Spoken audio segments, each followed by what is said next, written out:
Hi friends. Hi guys. Hello guys. இன்னைக்கு ஐபிஎல்ல LSG vs Mumbai தான் மோத போகுது. ரெண்டுமே டேபிள் ரொம்ப பாட்டம்ல இருக்காங்க. ஸோ யாரும் ஜெயிச்சு இன்னும் கூட பாட்டம்ல போலாமா இல்லை அங்கேயே நிக்கலாமான்றதுக்கான மேட்ச் தான் இது. இந்த மேட்ச் ஏன் நடக்குதுன்னு எங்களுக்கும் புரியல, அவங்களுக்கும் புரியல. பட் ஸ்டில் இதுல வந்து எல்எஸ்ஜி ஜெயிப்பாங்கன்னு தோணுது. நான் வந்து ஜாஷ் இங்கிலீஷ் வந்து ரிட்டர்ன் ஆயிருக்காரு டீமுக்கு. ஸோ ஒரு மாதிரி எல்எஸ்ஜி வின் பண்றாங்கன்னு நான் நினைக்கிறேன். ஃபௌசியா நீங்க நினைக்கிறீங்க? எல்எஸ்ஜி தான் ஜெயிப்பாங்க எனக்கு தோணுது. பிகாஸ் வந்து எல்எஸ்ஜி வந்து போன வாட்டி வின் பண்ற மாதிரி தான் வந்தாங்க. பட் அன்பார்ச்சுனேட்டா அவங்க சூப்பர் ஓவர் போய் தோத்துட்டாங்க. ஸோ இன்னைக்கு வந்து அவங்க தான் ஜெயிப்பாங்க எனக்கு தோணுது. ஓகே, நீங்க? எனக்கும் யார் சொன்னாங்க? எல்எஸ்ஜி நீங்க சொல்லலாம், நீங்க எல்எஸ்ஜி சொல்றதா சொல்லலாம், பிரச்சனை இல்லை. இல்லை, எனக்கு இந்த வாட்டி மும்பை தோணுது. மும்பை வந்து ஆல்ரெடி தொடர்ந்து நிறைய லாஸ்ல வராங்க. ரோஹித் சர்மா ஆடுவாருன்னு நினைக்கிறேன் இந்த மேட்ச்.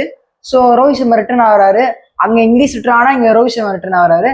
ஸோ எனக்கு தெரிஞ்சு வின் பண்றோம் எனக்கு தோணுது. ஓகே, இவர் மும்பை, நாங்க ரெண்டு பேர் எல்எஸ்ஜி. லக்கி போல் எடுங்க. ஓகே, ஸோ ஆரிஃபியா நம்ம எடுக்க சொல்லலாம். கண்ணை மூட்டேன். நீங்க ஆர்சிபி திரும்ப எல்லாத கண்ணு மூட்டு தான் அடிப்பீங்கன்னு தெரியும்.